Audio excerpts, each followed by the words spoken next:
여러분 안녕하십니까? 저는 김동명입니다. 저는 지금 독일 통일 30주년을 맞아서 독일 통일의 교훈과 그리고 바람직한 우리 한반도의 통일 방안에 대해서 특강을 진행 중입니다. 지난번엔 제가 독일에 관련해서 그 일반적인 사항에 대해서 여러분에게 말씀을 드렸고요. 오늘은 독일 그 역사에 대해서 여러분에게 간략히 소개를 드리고자 합니다. 게르만 민족이 기원전 90년경에 그 스칸디나비아 반도 남쪽 그리고 북유럽 지역 그 일대에 지금 거주를 하고 있었는데 서서히 남쪽으로 이동하기 시작합니다. 계기는 375년, 376년 그 당시에 그 훈족, 그러니까 중앙아시아 기마민족인데 이제 볼가강 근처에 살고 있던 그 훈족들이 동유럽을 거쳐서 이제 도나우로 진출하게 되고 또 동쪽에서는 그 슬라브족들이 서서히 서쪽으로 진입을 하게 되고 그러면서 이제 북유럽에 있던 지금 지도상에 나와 있는 랑고바렌 이것이 이제 그 게르만족의 그 일족인데 이 게르만족들이 서서히 남진하게 됩니다.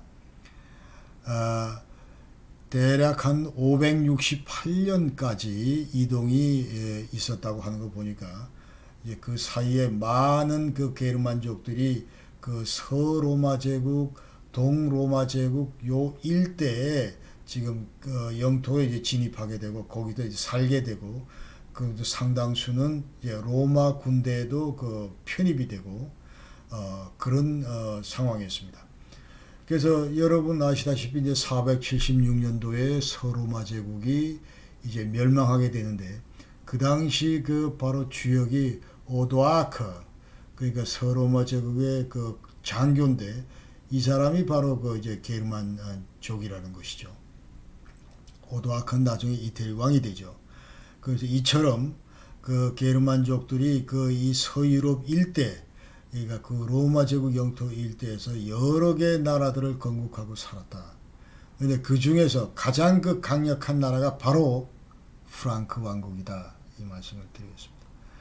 그 프랑크 왕국은 481년부터 이제 843년까지 존속하는데, 그러니까 이 게르만 일족인 그 프랑크족이 지금 현재 그 서유럽 지역에 이제 그 왕국을 건국하게 됩니다.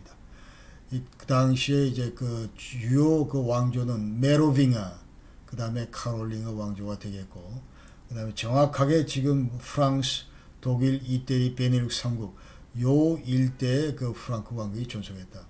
지금 지도에서 보시다시피 맨 짙은 녹색으로 되어 있는 것이 이제 481년도 당시의 그 프랑크 왕국인데 해가 갈수록 점차 그 세력을 확장해서 영토를 그 이태리 요 남부까지 이제 늘렸다. 이렇게 우리가 보시면 되겠습니다. 그러나 이런 프랑크 왕국은 이제 843년도에 그 베르댕 조약에 따라서 3국으로 분리가 됩니다. 마지막 왕인 그 루드빅 데 프로메 이 사람이 죽고 그 아들이 이제 셋이는데 장남 로타는 가운데 땅 중부 지역을 차지하고 막내 칼레 이 사람은 서쪽 그리고 둘째 루드빅 데 도이츠는 동쪽. 그래서 동프랑크 왕국, 중프랑크 왕국, 서프랑크 왕국으로 이제 나눠지게 된다. 그래서 이 동프랑크 왕국, 맨 동쪽에 있는 동프랑크 왕국, 이것이 바로 이제 앞으로 신성 로마 제국이 되고 이것이 바로 이제 독일의 그 모태가 된다. 이런 말씀을 드리겠습니다. 그런데 이 장남 로타가 이제 갑자기 죽고 나서 이 둘째하고 셋째가 야, 우리 형이 갖고 있는 이 가운데 땅을 나누자 해가지고 그 당시에 이제 870년 그 메르센 조약을 이제 체결하게 되는데 그때 그 라인강을 중심으로 해서 영토를 이제 서로 나눕니다. 그래서 서쪽은 이제 그 막내가 가져가고 동쪽은 이제 둘째가 가져갑니다. 그러면서 아흔, 홀란, 엘자스 이런 지역들이 동프랑크에 편입된다. 이런 말씀을 드리고 자 이제 동프랑크 왕국을 보겠습니다. 이것이 이제 앞으로 신성 로마 제국으로 바뀌는데 이 동프랑크 왕국 중에서 가장 강력한 그 왕이 바로 작센 그 하인리히 1세입니다. 이 동프랑크 왕이 되는 것이고, 또 이 사람은 그 아들이 4명인데 전부 오토 이름이 오토 데 크로스는 이제 제일 장남인데, 이 장남은 상당히 그 지략도 뛰어나고, 그래서 이 헝가리의 그 마자르족을 이제 침공을 물리친다든지, 또 이태리 원정 가서 혁혁한 성과를 거둔다든지, 뭐 외교적으로 대단히 그 큰 업적을 가져오고, 그 다음에 그 교회하고도 아주 그 좋은 관계를 유지하면서, 그래서 이제 962년대 그 로마 교황한테 상당히 이쁨을 받습니다. 그래서 이제 교황은 이 오토 데 크로서한테, 야, 네가 앞으로 레미시도셔 카이저 해라. 그러니까 그 얘기는 이제 앞으로 이 신성 로마 제국이 탄생하게 되는데, 여기 네가 앞으로 황제다, 이제 그런 얘기죠. 그래서 독일 황제는 이제 대대로 신성 로마 제국 황제가 이제 된 것입니다. 이걸 신성 로마 제국은 뭐 상당수가 독일계가 이제 상당수고, 그래서 그럼에도 불구하고 독일 민족 국가라고 우리가 생각할 수는 없어요. 그래서 이거는 어디까지나 다민족 그 영토 복합체다, 이렇게 이제 우리가 판단할 수 있고, 그 다음에 신성 로마 제국에 대해서 많은 사람들은 이제 분권화된 제한적 선거 군주국이다, 이런 얘기를 합니다. 그러니까 이게 말이 어려운데 무슨 얘기냐면, 신성 로마 제국 맨 위에가 카이저 황제고, 그 밑에 왕이 있고 퀘니, 그 다음에 각종 그 자잘군한 그런 제후국들이, 봉건 제후국들이 이제 존재한다는 그런 의미입니다. 야, 코피어스트, 헤르츠og, 무슨 뭐 팔스크라프, 피어스트, 프라이헤어 바론, 리터, 융커, 에들러, 뭐 이런 식으로. 그래서 지금 현재 지도에서 보시다시피 이제 1000년부터 1789년까지 신성 로마 제국의 그 영토를 표시해 놨는데, 대부분이 다 비슷합니다. 비슷하지만 자세히 들여다보면 이제 점들이 많아요. 점들이 많아 갈수록. 그러니까 많은 그 봉건 제후 그 국들이 전부 존재했다, 그런 것을 보여주고 있습니다. 그래서 독일 같은 경우는 지금 분데스레퍼블릭 도이칠란드라고 그러는데, 연방공화국인데, 이것이 이제 어제 오늘이 아니고 과거 오랜 전통이었다, 이렇게 보시면 되고, 그러니까 중앙 집권보다는 연방제가 훨씬 익숙한 그런 과거 역사를 갖고 있다, 이렇게 얘기할 수 있겠습니다. 그 중세에서 또 빼놓을 수가 없는 것이 바로 종교 개혁이고, 이제 30년 종교 전쟁입니다. 그래서 그 당시에 이제 로마 교황은 이제 부패할 대로 부패해서 면죄부도 팔고 뭐 이런 식으로 해서 이익 부도 챙기고, 그 다음에 각종 그 뭐 왕들에 대해서 정치 개입도 하고 뭐 이러면서 이제 독일 왕들 간에 이제 갈등이 그 심화가 됐고, 이런 와중에 이제 1517년도에 마틴 루터가 나타나서 이제 종교 개혁을 하게 되죠. 그러면서 이제 개신교와 구교 간에 이제 갈등이 심화되고, 이것이 바야흐로 이제 30년 종교 전쟁으로 비화됩니다. 1618년부터 1648년까지 이제 종교 전쟁이 일어나는데, 구교를 중심으로 이제 프랑스, 스페인, 포르투갈, 그리고 신교는 스웨덴, 덴마크, 영국, 이와 같은 나라들이 어디서 싸우냐 하면은 바로 독일 지역에서, 독일 땅에서 싸우는 거예요. 독일 땅에서. 전장터 독일 땅이 됐다. 그리고 이 종교 전쟁을 통해서 독일인들이 한 3분의 1이 사망을 하고 경제가 아주 형편없어졌다, 이런 얘기를 드릴 수가 있습니다. 그래서 종교 전쟁, 최초 종교로 시작했지만 갈수록 이제 30년 끌었기 때문에 갈수록 이제 각 나라가 그 국익을 추구하는 그런 정치 전쟁으로 비화됐다, 이렇게 우리가 보실 수가 있어요. 그래서 이 종교 전쟁이 끝나고 나서 이제 그 뮌스터에서, 독일 뮌스터에서 웨스팔리아 프리드에서 평화 조약이 이제 웨스팔렌 평화 조약이 이제 강구되는데, 이때 이미 독일 지역은 약 한 350여 개의 공국으로 분열이 돼 있고, 그러면서 이 기간에 이제 드디어 두 개의 그 라이벌 세력이 부각하는데, 그게 바로 하나는 프로이센이고 하나는 오스트리아입니다. 그리고 이제 네덜란드도 스페인으로부터 독립을 하고 스위스도 역사적으로 처음으로 이제 명함을 내미는데 바로 오스트리아로부터 독립을 한 것이죠. 프랑스는 알자스 지방을 얻게 됩니다. 그리고 이제 프랑스 혁명 이후에 나폴레옹이 등장을 하는데 이 나폴레옹은 이제 오스트리아를 치고 프로이센을 칩니다. 그래서 전부 승리를 하고 1806년에는 이제 베를린을 점령하고 그리고 나서는 라인강 주변의 16개의 나라들을 묶어서 라인 동맹을 결성하게 됩니다. 이것은 이른바 이제 나폴레옹 휘하의 그 프로텍터, 이게 보호국인데 일종의 이제 바파존 성격이죠. 그러니까 프로시아로부터 아니면 오스트리아로부터 이제 프랑스를 지킬 수 있는 그런 바파존 성격의 라인 동맹이다. 근데 여기에는 이제 프로이센하고 그 오스트리아가 철저히 배제되고 나머지 독일 국가들은 대부분 다 포함이 돼 있다. 이렇게 말씀을 드리고 그래서 이 라인 동맹 이후에는 이제 드디어 신성 로마 제국은 역사에서 사라지게 됩니다. 그런데 이 나폴레옹도 이제 1812년도 러시아 원정을 갖다 패하고 그 다음에 1813년도에는 이제 라입지히에서 붙어가지고 또 패합니다. 그러면서 이제 몰락하게 되는데 그래서 이제 1814년부터 15년 사이에 이제 비엔나, 오스트리아 비엔나에서 빈 회의를 이제 열게 되는데 그때 이 회의의 목적은 그러니까 나폴레옹 그 전쟁 결과 이거를 이제 수습을 하고 그리고 빨리 그 나폴레옹 이전 체제로 복귀시키자. 그러니까 프랑스 혁명 이전의 그 유럽 왕정 체제를 복귀시키자 하는 것이 주요 목적입니다. 여기에는 이제 영국, 프로이센, 오스트리아, 프랑스, 러시아 이런 5개 나라가 이제 참가를 했고 나머지 잔잔한 나라들도 없어버려 참가를 했습니다. 여기서 나온 것이 바로 이제 독일 동맹을 창설하자 이런 얘기입니다. 이 독일 동맹, 도이체분드, 이 독일 동맹은 1815년부터 1866년까지 이제 독일 지역에 있는 그 동맹 형태인데, 그러니까 영방 국가, 테리토리 슈타트 해가지고 신성 로마 제국에 존속되어 있던 그런 그 38개 나라들로 이제 구성되어 있는 동맹입니다.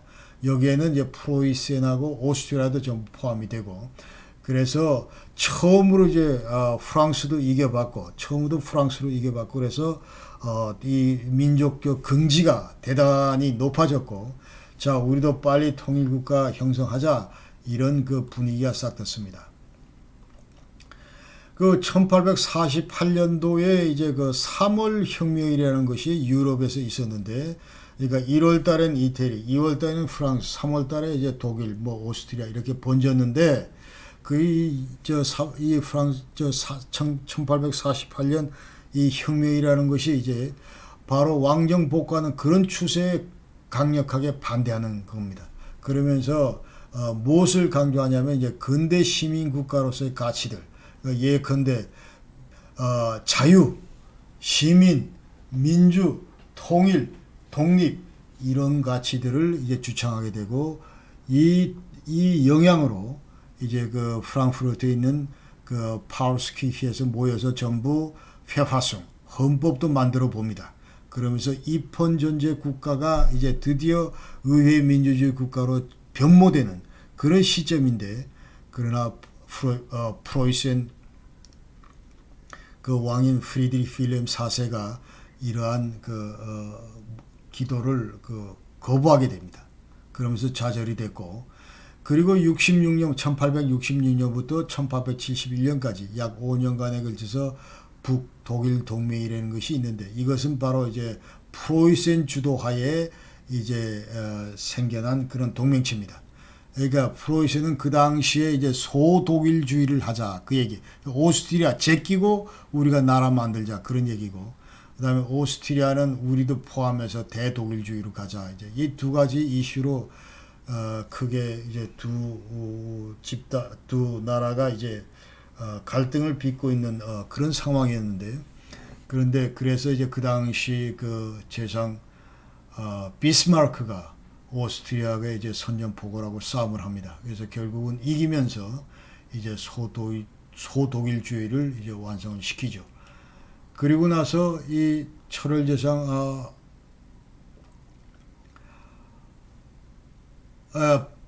를 갖고 있는 이 프로이센은 이제 마인강 이북의 그 독일 국가를 건설하는데 이것이 바로 독일 민족 국가의 그 전 단계다 이렇게 볼 수 있습니다. 오스트리아는 철저히 배제했던 얘기는 아까 드렸고요. 그 다음에 이 비스마르크는 통일 전쟁을 64년부터 1871년까지 약 한 7년에 걸쳐서 수행합니다. 먼저 아까 얘기한 대로 덴마크하고 싸움을 했고 덴마크하고 거기서 이겼고 그 다음에 66년도에는 이제 프로시아하고 붙어서 이겼고 그래서 이 전쟁에서 지고 나서 오스트리아 이제 헝가리 제국이 등장합니다.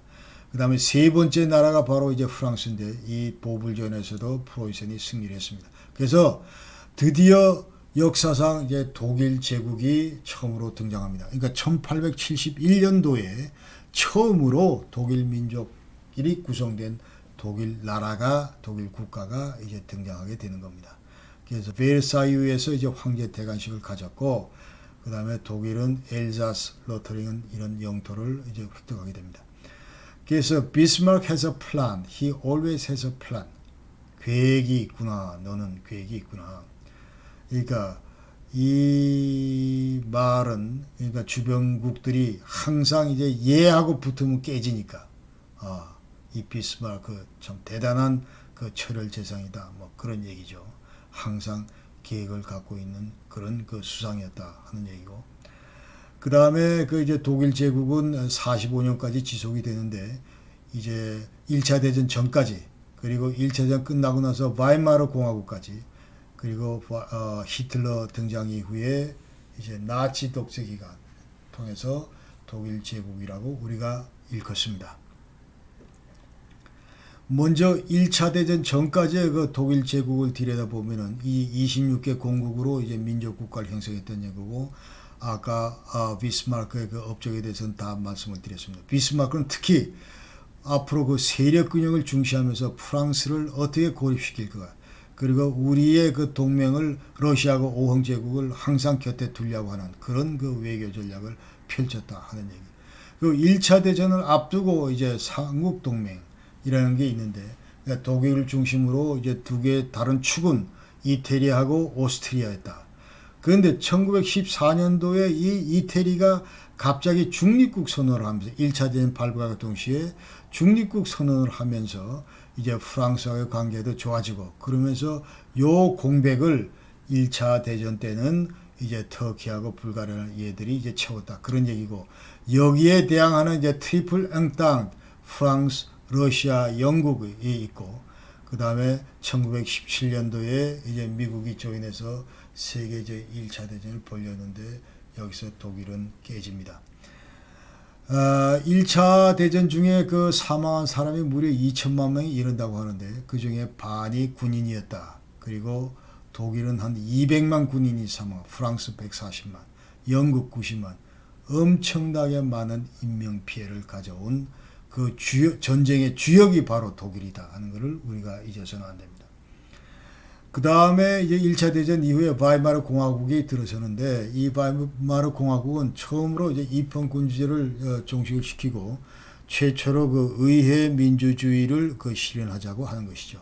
이 바이마르 공화국이란 말은 최초 의회 개최지가 이제 그 바이마르이기 때문에 그렇다는 얘기고 그 다음에 그 당시에 그 헌법을 제정을 하게 되는데 그 헌법 전문어는 이제 슈타츠게발리크 바임 폴 그 얘기는 자 국가 권력은 이제 그 국민들에게 있다 그 얘기. 그래서 이제 비스마르크 헌법이 이제 바이마르 헌법으로 대체되는 그런 상황이 도래된 것이죠. 그런데 이 바이마르 공화국은 이제 그 살인적인 그 인플레 그 당시 세계 대공황의 이제 여파로 경제가 엄청 안 좋았고 그다음에 정치적으로도 대단히 불안정했다. 이것이 바로 이제 나치가 등장하게 된 그런 그 배경을 초래했다 이런 말씀을 드릴 수가 있습니다. 바이마르 당시의 그 정치 제도를 보면 이제 유권자들이 20세가 넘으면 이제 그 투표를 행사를 하는데 7년마다 이제 대통령을 뽑습니다. 그렇죠? 그 다음에 이제 4년마다 의원들을 뽑고 그래서 이 라이크스탁 그 제국 의회 내에서 이제 그 제국 수상을 뽑고 뭐 이런 그 정치 제도를 갖고 있었는데 특이한 점은 지금 현재 지금 현재가 아니고 그 당시에 그 라이크스 프레지던트 제국 그 대통령은 언제든지 수틀린다 하면은 수상을 해골시킬 수가 있었어요. 해임을 시킬 수가 있었습니다. 그렇다는 얘기고, 그 다음에 그 당시에 많은 그 군소 정당들이 난립을 했는데 무려 26개 정당들이 있었다. 그래서 지금 현재 독일 그 선거제도를 보면은 제2표를 행사하는데 그에 따라서 이제 의석수가 배정이 되는데, 그런데 5% 제2표에서 5%를 유권자의 5%를 획득하지 못하면 전혀 의석수를 가지지 못하고 사표가 됩니다. 탈락이 전부. 그래서 그거는 바로 이때 그 바이마르 당시에 이 경험이 그대로 고스란히 녹아난 그런 제도다. 이런 거를 우리가 아실 필요가 있습니다. 그리고 당시에 또 바이마르 당시에 이제 드디어 이 당이 하나 출현하는데, 이것이 나치오날 소циалистische Deutsche Arbeiterpartei. 이게 바로 나치당입니다. 히틀러 나치당. 그래서 이 나치당은 반유태, 독일 민족주의, 그리고 민주주의하고 막시즘 이건 철저히 반대하는 그런 그 당 색깔을 가진 정당이고, 히틀러가 21년부터 당수를 했는데 그 당시 히틀러가 32살 때, 그 다음에 33년 총통이 되고 나서 45년까지 죽을 때까지 이제 전부 나치당을 이끌었다. 그러면서 이제 드디어 제3제국이 등장하게 됩니다. 아돌프 히틀러는 원래 독일 사람이 아니고 엄밀하게 얘기를 하면은 오스트리아 사람이다. 브라우나우 암 인. 이게 이제 오스트리아 그 독일 국경에 있는 오스트리아 영토인데 5홍제국이죠 그 당시. 근데 나치 정통을 이제 지냈고 그때가 44세, 끝낼 때가 56세였습니다. 그래서 이 히틀러는 이제 25년도에 마인캄프라는 책을 썼고 거기에 이제 반유태 종족주의를 강조를 했고 34년부터 이제 총통을 지냈다. 라이스 칸슬러 제국 총통을 지냈다. 그러면서 모든 정당 활동을 중지시키고 민주주의를 말살한 장본인이다. 또 연방제를 중단시키고 법치국가를 유린한 장본인이 바로 아돌프 히틀러다. 이렇게 우리가 아시면 되겠어요. 그 다음에 힌덴부르크 제국 대통령이 죽고 나서부터는 자기가 그 대통령 권한까지 이제 받아들이면서 동시에 두 개의 타이틀, führer, Reichskanzler, 그러니까 지도자 그리고 연방 제국 총통 이런 타이틀을 다 가졌다. 그런 얘기고.